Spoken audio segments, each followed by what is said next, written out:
Alkitab telah dipalsukan, diragukan, dan bahkan mungkin telah dihancurkan. Itulah klaim yang dibuat orang Muslim yang telah mendapat informasi palsu, dan mereka tidak memiliki bukti untuk mendukung klaim-klaim mereka. Mari kita memperhatikan bukti yang dipresentasikan Dr. J. Smith berkaitan dengan bukti historis dan dokumenter Alkitab yang diperoleh melalui riset dan studi, serta percakapan kritis selama abad-abad silam. Tidak ada kitab lain seperti Alkitab. Tidak ada kitab lain seperti Perjanjian Lama dan Perjanjian Baru.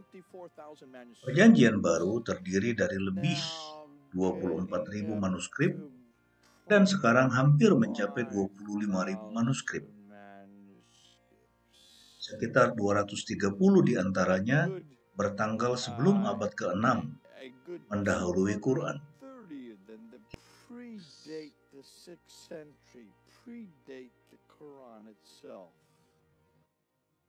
Kita memiliki seluruh perjanjian baru pada abad ke-4, 300 tahun sebelum Quran.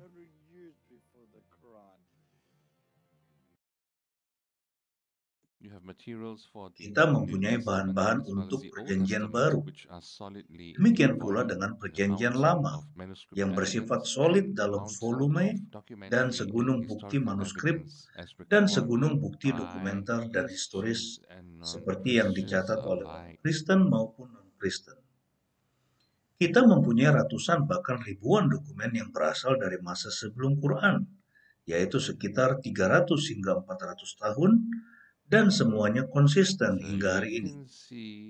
Jadi, dapat Anda lihat sendiri, apakah klaim-klaim yang dibuat orang Muslim bahwa Alkitab telah dipalsukan itu benar atau tidak? Kita mempunyai 19.800 terjemahan dalam 11 bahasa berbeda. 36.000 kutipan yang berasal dari penanggalan sebelum abad ke-4. Dan jika Anda menyusun ke 36.000 kutipan tersebut secara kronologis, kita dapat mereproduksi semua 27 kitab dalam perjanjian baru, kecuali 11 ayat. Kita memiliki banyak sekali terjemahan-terjemahan dari dokumen-dokumen kuno dan ratusan bahasa yang menyepakati intisari satu sama lain. Dan semuanya konsisten, mulai dari abad yang paling awal hingga pada hari ini.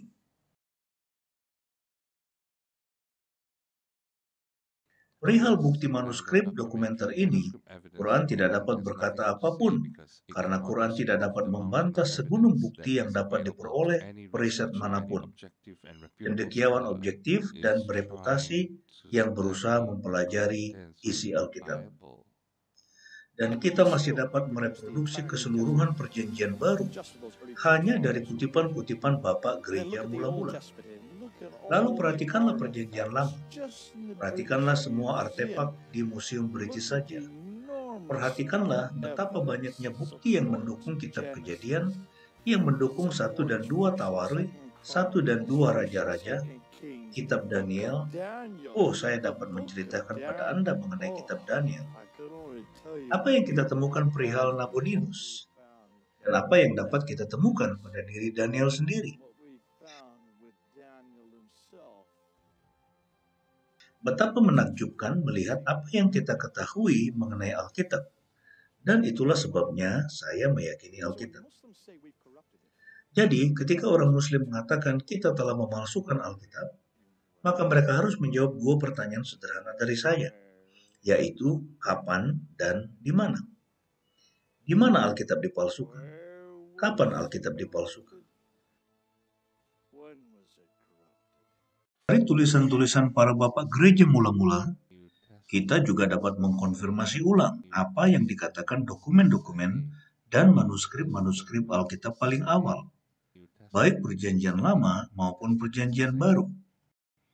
Jadi ada segudang bukti, baik untuk perjanjian lama ataupun perjanjian baru, yang membuktikan reliabilitas dan ketangguhan Alkitab. Jadi, bukti dan bobot dari bukti tersebut mendesak orang Muslim untuk menjawab 2 pertanyaan penting yang krusial berkenaan dengan tuduhan bahwa Alkitab telah dipalsukan.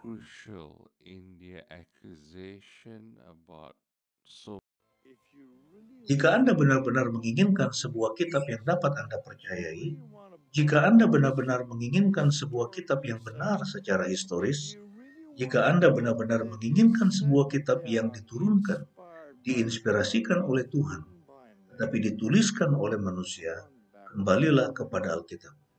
Ulanglah.